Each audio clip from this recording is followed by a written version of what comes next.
going to start. Daf Kaf Beis Amid Beis. 1, 2, 3, 4, 5, 6, 7, 8, 9 lines from the bottom.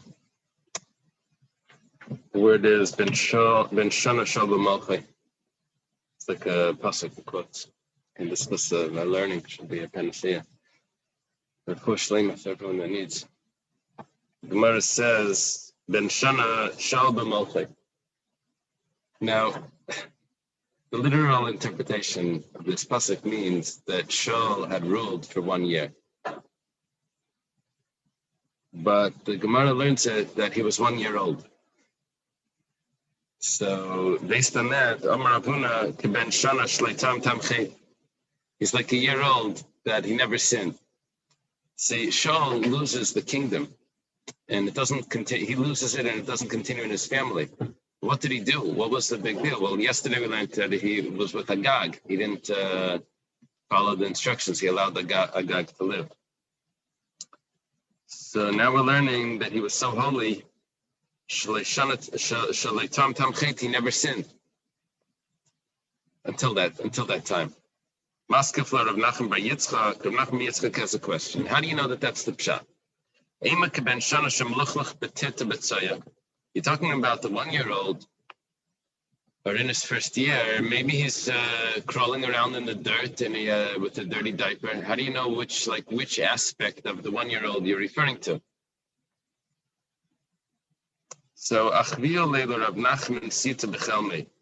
So Rav Nachman is shown in his dream terrorizing angels. So apparently he's being threatened that he didn't speak so respectfully about Shaul Melech. So Amar Na Nesi Lechem Atzmei Shaul ben Kish, I'm humbled. I think that's what Na Nesi means. Atzamis, the bones of Shaul ben Kish. It didn't help. He sees another dream with these angels of terror, pitchforks. I don't know what they look like. Amar Na Nesi Lechem Atzamis Shaul ben Kish Melech Yisrael. Yeah, there's a girsa that takes out the word atzamis. Yeah, I'm humbled before you, Shaul ben Kish, king of Israel. Okay, that already worked, and he has atonement for what he said. Amar Rav Yehuda Amar Shmuel. Rav Yehuda says in the name of Shmuel, how come the kingdom of Shaul didn't continue? I thought it was because of Agag. Maybe it means it doesn't continue. That's why he lost it, but maybe it could have gone to his children. Why doesn't it continue on? Because he had no he had no blemishes in his family. Everything was perfect, and that's not good. Too perfect. Rabbi Yochanan says the name of Rabbi Shimon ben Yitzchak in Mamid and Paras al Tzibar.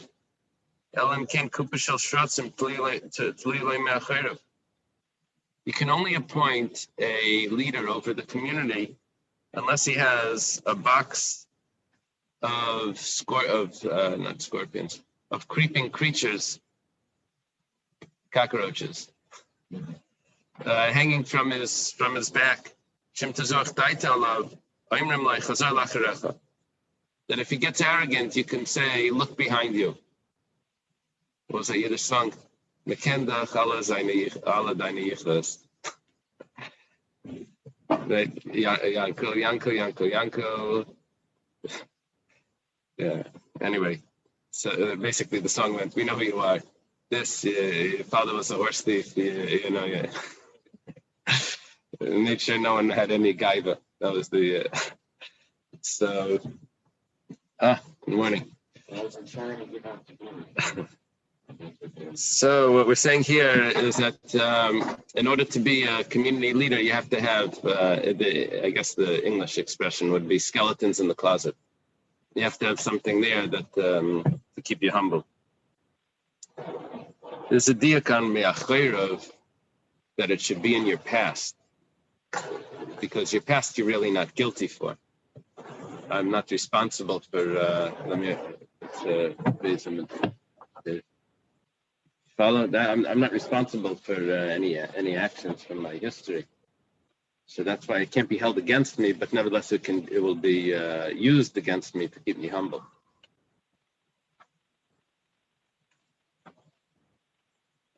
Yeah, that's the third of the pshat. Achayrav. Amar Rav Yida Amar Rav. Rav Yida says the name of Rav. Oh, very nice.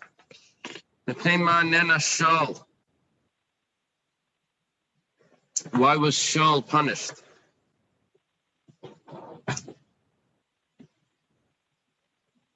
Rashi explains. I mean, we said already as a Aveira. Rashi explains why did he come? What led him to make that mistake? Right? What was the background that led him to that? It says because he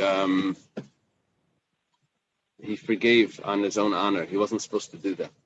He wasn't supposed to forgive on his own honor.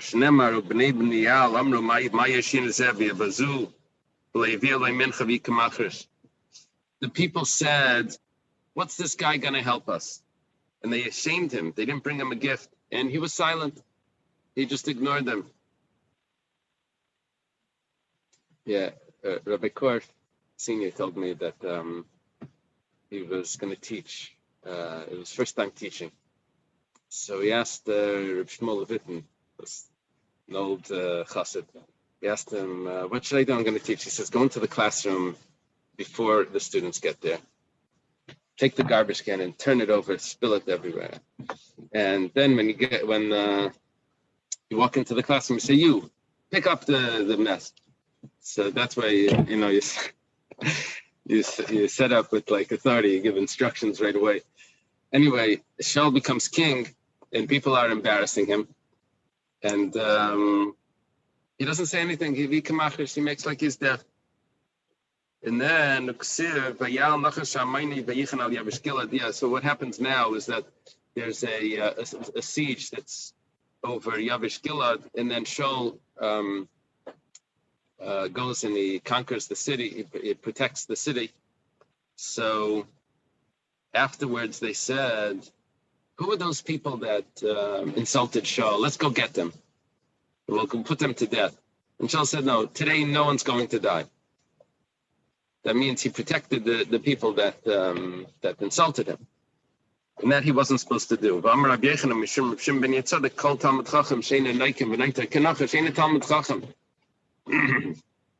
Any Torah sage that isn't Naikim v'Naiter, he doesn't take revenge, and he doesn't bear a grudge like a snake, is not a Talmud Chacham.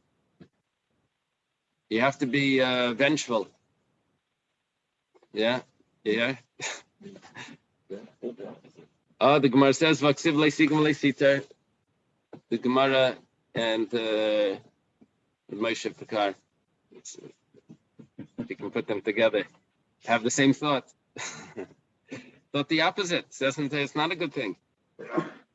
It's a gesund.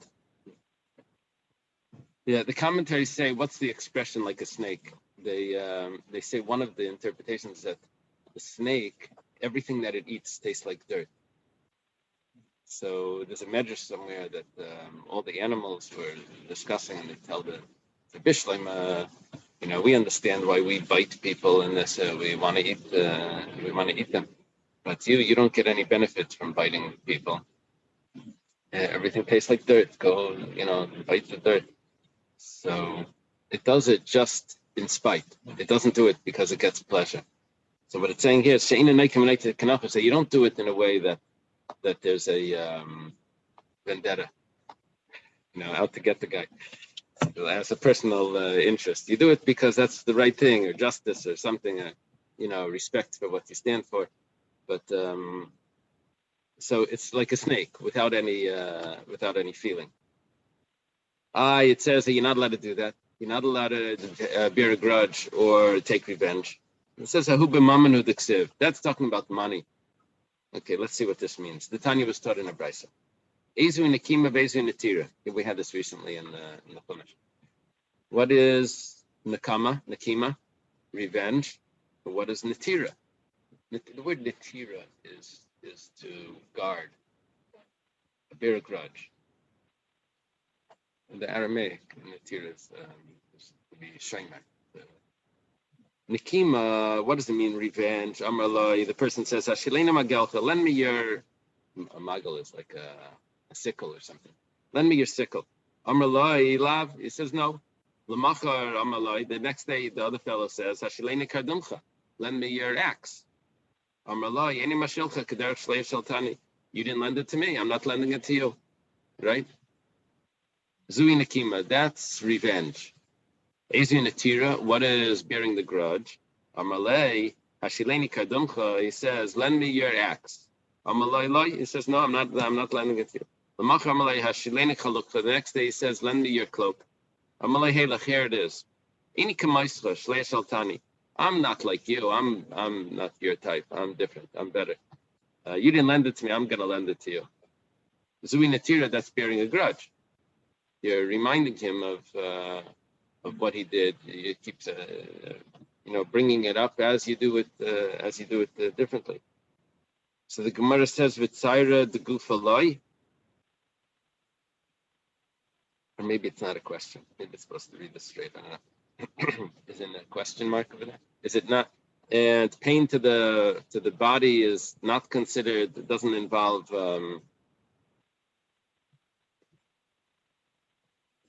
This is not the prohibition, but Tanya, but it was taught in a brisa. Hanalavim beinim malvim. They're insulted, but they don't insult back. Shemin chapasim beinim meshivim. They listen to the people taunting them, and they don't respond. They do out of love, and they rejoice with the suffering.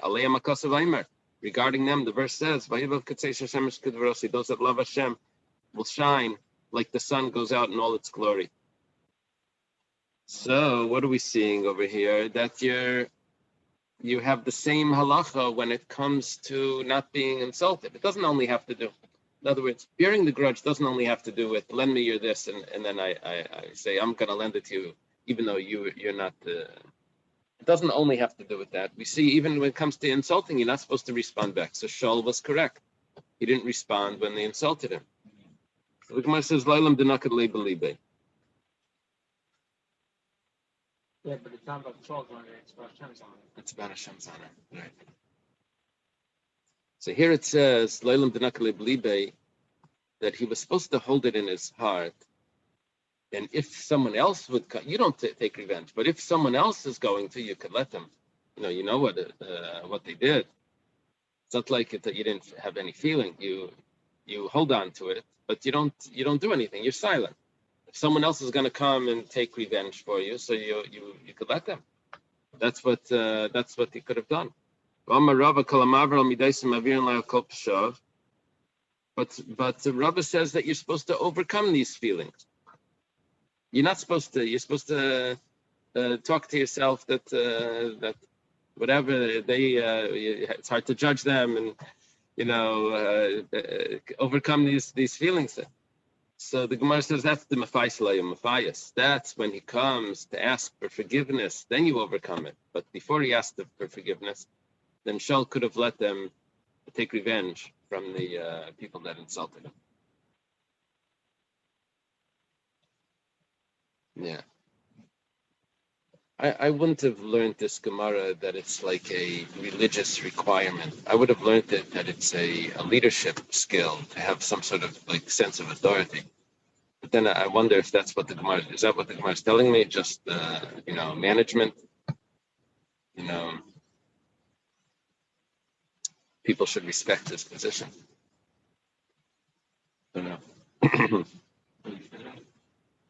Shaul was supposed to be more stronger in his position and not let people insult him. And if someone insulted him, he should allow at least the people to take revenge. Yeah. It seems very similar to what happened with King David, right? Somebody cursed him, and then he didn't take revenge right away, but eventually, Shlomo Melech for him. So that makes the question a little stranger, because David is praised for that, for not taking, at least the Alter praised him. Right. Navi does. But that was considered like a good thing. Who told him to curse? Right? Who told Shimi to curse? But eventually he does. Eventually he did. And the strange thing is that Shimi was the teacher of Shlomo Melech, and he had Shlomo Melech himself take revenge from him. Right? The Gemara says that Shlomo Melech would not marry Bas Pari while his teacher was alive. While Shimi was alive, he wouldn't. It's only after Shimi passed away. So, and then Shlomo has to do it. Has to take it. It's like, I don't know. Okay.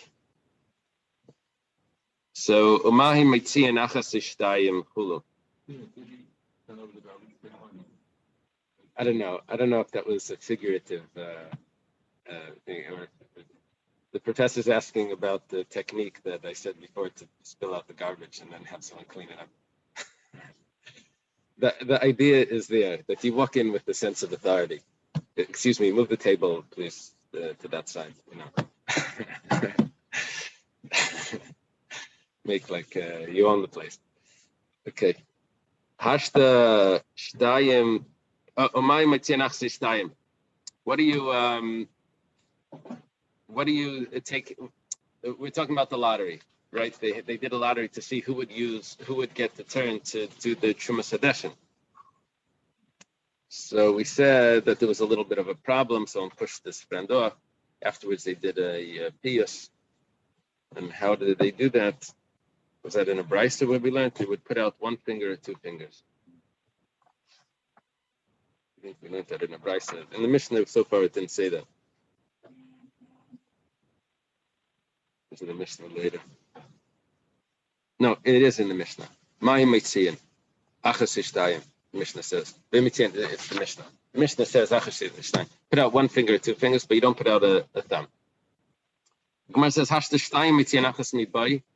I think the Gemara is understanding that, just to get the question properly. I thought when it says Achas Ishtayim that you can count the person 1, 2, 1, 2, and then the next one would be 1. And you didn't know how many fingers each one would put out, so that would adjust the number. And so it would make it more difficult to guess. You say, well, maybe he'll start from him, so I'll say number 6, and it will come from him. So, but if everyone can put out 2 fingers, then it will be 1, 2. Then you don't know where it's going to end. That's what I thought. But the Gemara, apparently, based on this question, understands that we're only counting 2 fingers as 1. We're only counting the people. So the Gemara says, if you can put out 2 fingers, so Achas Mivay, of course you can put out 1 finger. We're only counting both fingers as 1 anyway. Amar Rav Chiz, I think that's the pshat. Amar Rav Chiz the leikasha, kam bebari kam b'chayla. What it means is that you're supposed to put out 1 finger. But someone that's ill, and he doesn't, it's ill, but without a mum, he's still allowed to do the service. He's not in quarantine. So he can put out 2 fingers, because for an ill person, it's harder to separate. The fingers go out, and it's harder to separate the fingers, right? When he puts out the fingers, they're both going to go out. There was a rabbi in Rhode Island. He was a Holocaust survivor, Rabbi Drazen. I remember us giving him Shalom Aleichem, and you would feel the bottom fingers when you would say Shalom Aleichem. And then they told me that during the war, he had to shovel something. And he always held his hand like that, like a shovel. Like as if he's holding a shovel in his hand. Yeah. This memory should be a source for us. So should protect us. So it depends. It's for a healthy person, it's 1 finger. For a sick person, it's 2 fingers. For Tanya, achas mitzi, we have a brisa. Achas mitzim, shtayim mitzim. You're not supposed to put out 2. But medvarim amurim bebari aval b'chayla afilu shtayim mitzim. Oh, so that v'hatanya has to be b'nichusa. You see the word v'ha and Tennessee. V'ha means but. However, so it's usually introducing a question. Tanya, but it was taught in a brisa. How could you tell me what you're telling me? We have a brisa that says differently, right? However, the word v'ha can also mean this. Like hi. Hi means this. The hi tana, this tana, right? So v'ha could mean this also. So v'ha Tanya and this brisa is a support. If it doesn't mean but, it means a support. That's on the side. And it says, well, Tanya, we even have a brisa that supports this. They will put out one finger, but don't put out two. That's only for a healthy person. But for a sick person, you can put out two fingers. By Yechidim, there's a bach over here that explains Yechidim means Rabbanan, it doesn't mean sick. Okay, they put out two fingers. But they only count one. Or they only count it as one, like we were explaining before. They only count it as one. But we have a brisa. Don't put out the third finger. Don't put out the third finger, the ring finger, I guess. I can assume that's the third finger. 1, 2, 3. Put out these two. Don't put out the ring finger. Because of liars. They would try to make it look like gudel, and don't put out the thumb. Now the thumb could look like it's another person, and the thumb is on the side. It look like there's another, if it's everyone squeezed, so it would look like one, and that would be another person, right? Somehow they could squeeze it there, that could look like maybe another person. So, because of liars. If he puts out 3, you count it. Gudel ain't mine in life. Puts out a thumb, you don't count it. This is very harsh. Integrity. You get lashes over there if there's a violation of integrity in the Beis Hamikdash. They give lashes. So the Gemara says, 1 second. Let's go back to what we said. My mainin lai nami achas. When the guy puts out 3 fingers, it says you count it. But if he puts out his thumb, you don't count it. So it sounds like you count 1, 2, 3 if you count it. So the Gemara says no. What it means is he's not disqualified. He's counted, but not counted the third finger. What we mean is that he's still part of the count. He puts out his thumb, he's disqualified. Don't come here cheating. My pakia, what does it mean he's hit with the pakia? Amarav madra. Rav says it's a some sort of whip. What was the Rashi here? The Gemara asks right away. My madra, what's the whip? What is this madra? Amarav papa, mitarka detaya de pasik resha. Oh, this is tough. This is a Arabic a whip, an Arabic whip that they use to hit the horses, but it's split at the end. I guess it hurts more. Split at the end when they hit, it comes out in 2 places. Is there a word for the whip that they use for the horses, or it's just the whip? Amar Abaya. Abaya says, Meiresh Havamina. Originally, I thought, Haditanan, it's taught in the Mishnah, Ben Bivai, Memun ala Pakia. It's a Mishnah in Shkalim. It says, Ben Bivai was in charge of the Pakia. Amina, I thought, what is Pakia? Pasilta. It probably is referring to the wicks. We're talking about like a piece of cloth that's torn. It's probably the wicks. Kiditanan, as it was taught in the Mishnah.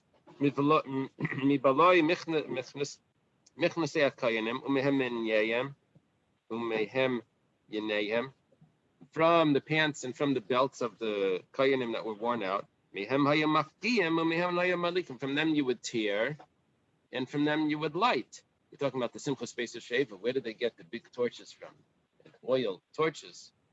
Kayanim would go up this ladder with buckets of oil, and they would pour it in.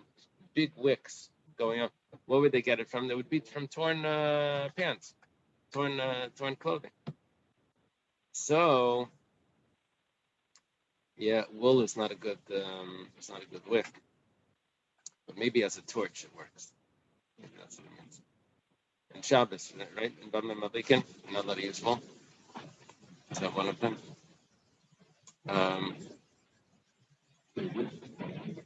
So that's the thing. Abaya says, originally I thought that when it says Ben Bivoy was in charge of the Pakia, I thought it meant wicks. But now I'm seeing, given the Shemanal Adatani V'Layadol Shleikim and Amunah Pakia, now I see this Mishnah that says that he's hit by the one in charge with the Pakia. Amina, my Pakia Nagda, I see that Pakia, that this Ben Bivoy was not just in charge of making the wicks, he's in charge of making the whips.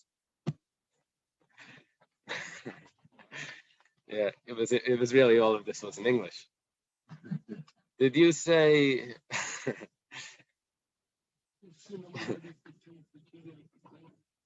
Pekia and Pekua? Yeah, Ben Pekua, the doctor saying. Most of my kids were telling me something. Make it louder? And then the guy was saying, make it lower. He said, did you say louder? It might be the same because the wood goes out and comes back. Cool. Interesting. And that's interesting. I understood that mafkiyin had to do with tearing cloth. Yeah, I got that from Rashi. Mafkiyin lashon kriya means to tear. The question is tearing what? So here it's a torn whip. I assume that that's the pshat, that the whip was torn at the end. So it would come out and like flat. There's a story. Two people were running up the ramp. They were equal. They were running up the ramp. Taner Rabbanan. Stood in a brisa. Maisa, there was a story. The story, B'snei Kayanim. There were two Kayanim, Shayishneim Shavin. They were both equal. Ratzim by Lamakevish. And, yeah.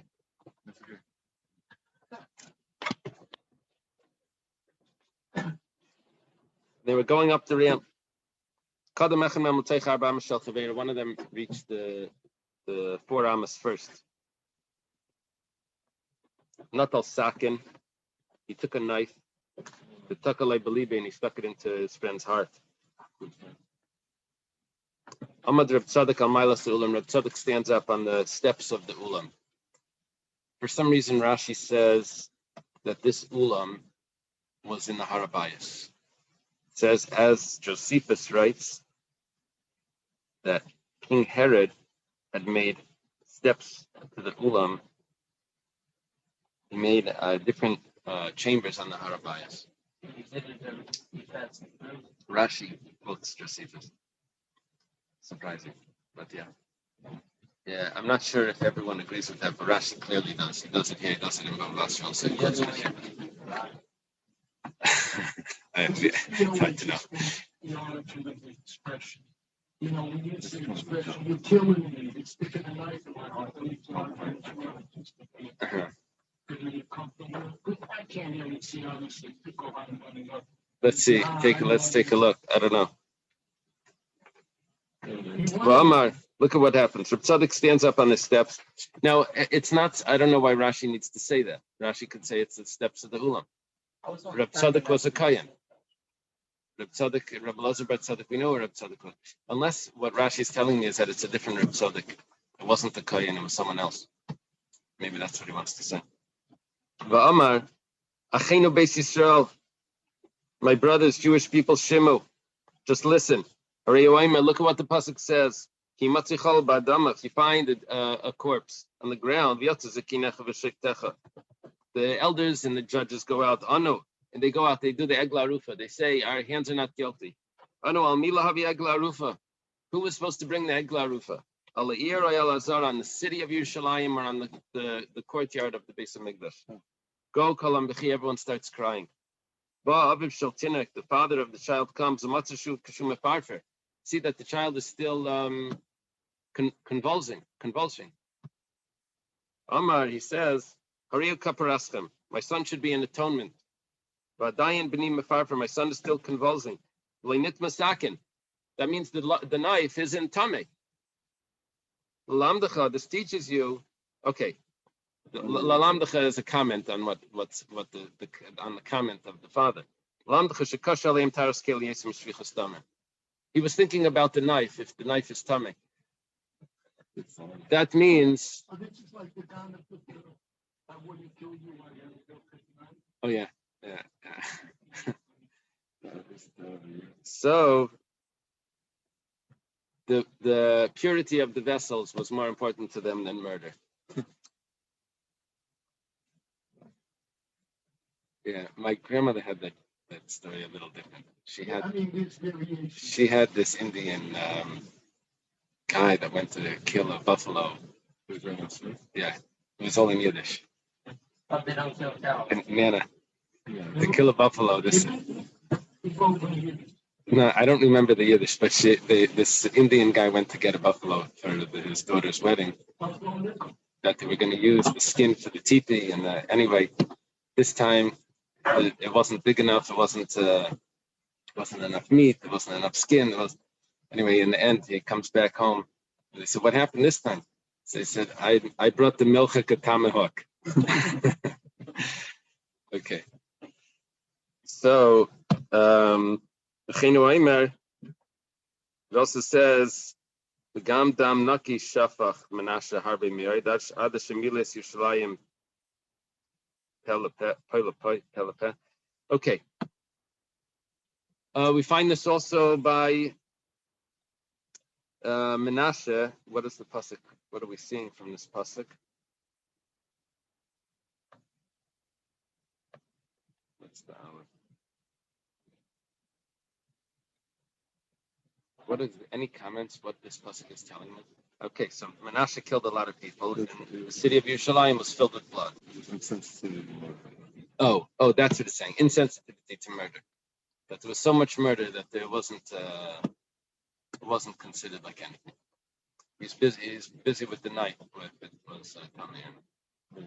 Hi, Maisa Kadim. The Gemara asks, which story came first? The story of the broken leg that he pushed him? That I can see happening. Someone pushing someone. The knife is hard to imagine that would really happen. It must have been something wrong with the people. So, Elaim with the Shvichas Damim. Yeah, it could be from the Shechtim.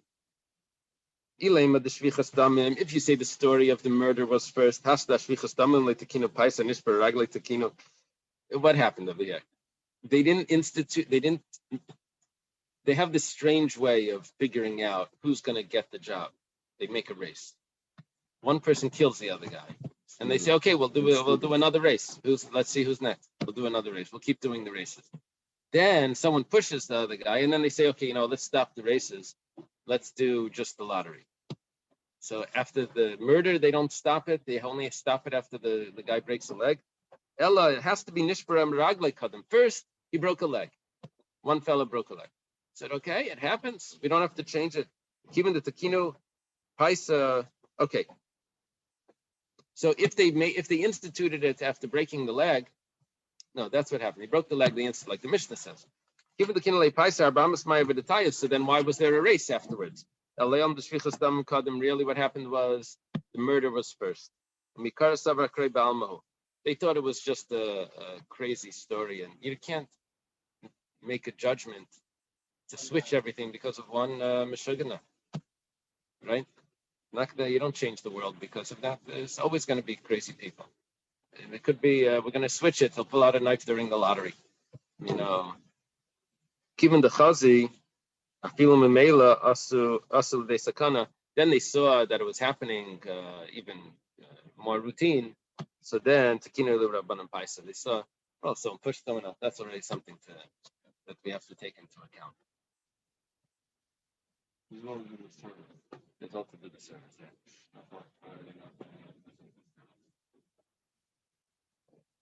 Yeah, look, in playing, someone's going to get to, get the goal or something in soccer or something. They push the other guy away.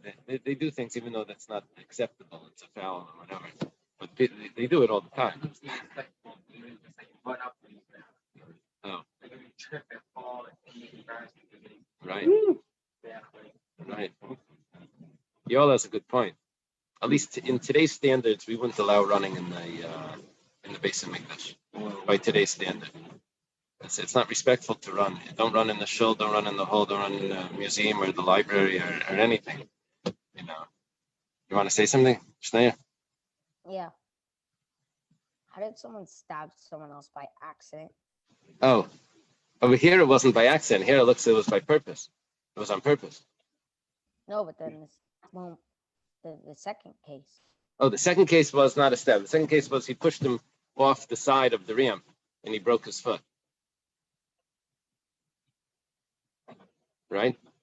So there were two cases. One was the murder, another one was the broken foot. They were both on purpose. These are eggs, it's a component. It's a pencil for the driving. It's say for the farm, hearing for the other people. Something doesn't change. Right. Yeah, I don't have an answer for that. You say something that it's Amad Reb Tzaddik al Maila Sulam, the Gemara discusses the Reb Tzaddik's comment. Amar Achinu Beis Yisrael, my brothers, the house of Israel, Shimu, listen up. Anan, Al Milahavi, Al Yira, Al Azar. Who's supposed to bring the Egla Rufa, the city or the courtyard? The Gemara says, Yushalayim Basasu Egla Rufa. Does Yushalayim ever bring an Egla Rufa? If they find a corpse outside of Yerushalayim. But Tani, we have a brisa in Saita. Sorry, the Varim Nemr Yerushalayim. There's 10 things that it says about Yerushalayim. One of them is, and it may be Egla Rufa, that you don't bring. You don't ever bring Egla Rufa. Va'id lo yinaydem yikol ksiv, va'naydem yikol. Egla Rufa is brought when you don't know who the murderer is. Here, you know the guy standing right there. Ella Kedela Harvest. He didn't mean that they were going to actually bring Egla Rufa. He was saying to bring out the extreme so that people would cry, to see what was happening, to show them the extent of what just took place. He didn't mean that they were going to actually go bring an Egla Rufa.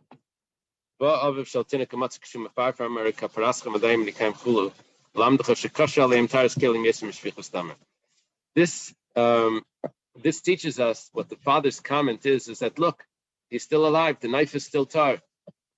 So this tells us that the impurity of vessels was more important to them than life, than murder.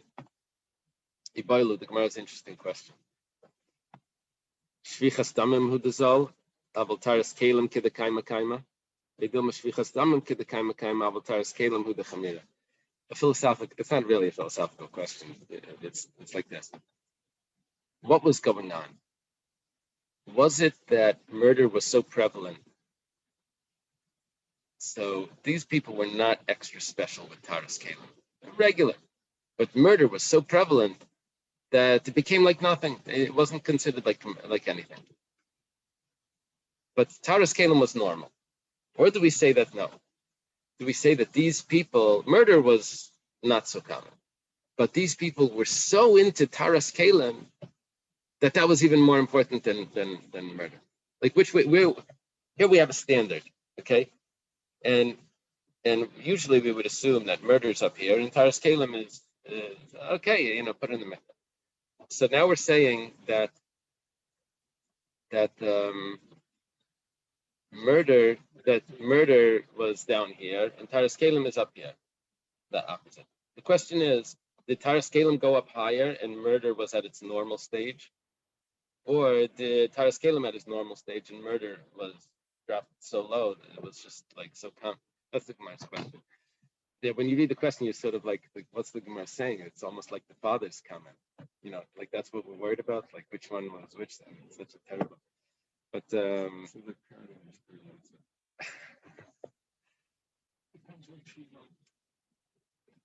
so Tashima, the Gemara says no. Mida kanasav le Talmuda, because the Gemara continues and it says V'gam dam naki shafach Menashe. Menashe also spilt innocent blood. Shma mina shvichas damim hu dazal. There's no praise here at all. It's just that murder became so prevalent. Taras Kalim kidakaima kaima, but the concern about Taras Kalim, that's normal. That was normal. That wasn't super intense. That was just at a regular level. But murder was so prevalent that they didn't consider it anything. So the Gemara lowers the level down here. Murder was so common. You didn't care about it because it's common. Yeah, that has to be the chant.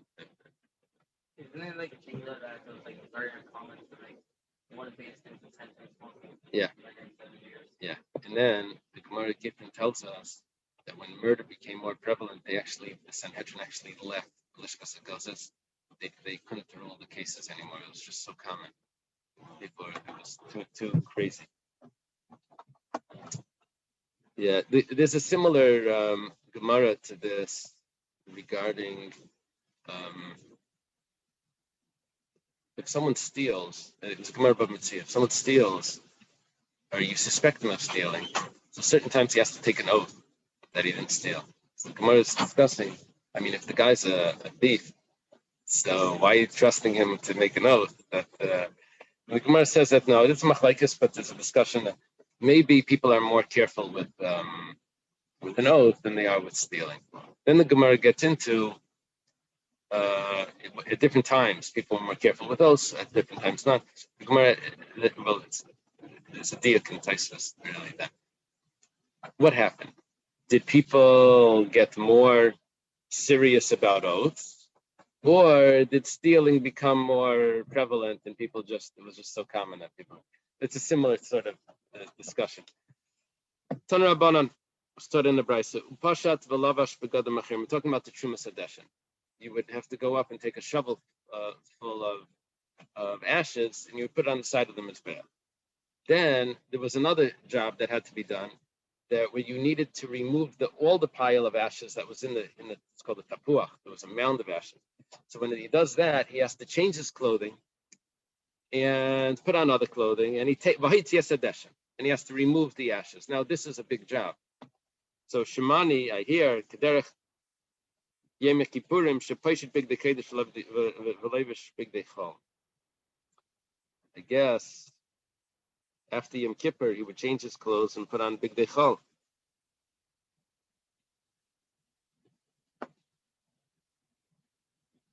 So here he has to put on weekday clothing when he's going to go do this.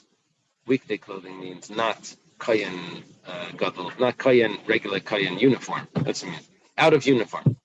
Talmud Laimar, Ufashat es begadav lavish begadam acherim makish begadam shalevish the begadam shapoishet. The Gemara says no. We make a comparison. He removes his clothes and he puts on other clothes. Says clothes twice. That means that the other clothes are similar to the first clothes. Ma'ala halam bigdei kodesh, afkan bigdei kodesh. He's still in uniform. Imkein matam alaymer acherim. So why does he say other clothes? Chusim mehem. It's of lesser quality. It's probably worn down a little bit. It wasn't as expensive. Rabbi Lazar says that you have to look at the next pasuk. Others and take out. What we're actually seeing is that a kayin that's a Baal Mum is allowed to do this sort of service. Usually a kayin that's a Baal Mum, he has a blemish, he's not allowed to do the service, but he still is allowed to remove the ashes, to clean off the altar. Yes. Yeah, he can eat karbanos. He just can't do the service. So he gets part of the food. He can join in, not participate. Amar Mar, master to Arachirim, Chusumiyam, other clothing that's lesser quality. Kedetana, the Beir Rabbi Shmuel was taught in the Yeshiva Rabbi Shmuel, the Tana Beir Rabbi Shmuel, Begadim Shubishvam Kdei LeRabbi, LeYimzik Bem Kais LeRabbi. The clothing that you wear, the apron that you wear in the kitchen, that's not the apron that you should wear when you serve the food at the table. To take off the apron to bring the food. So, not today, in those days.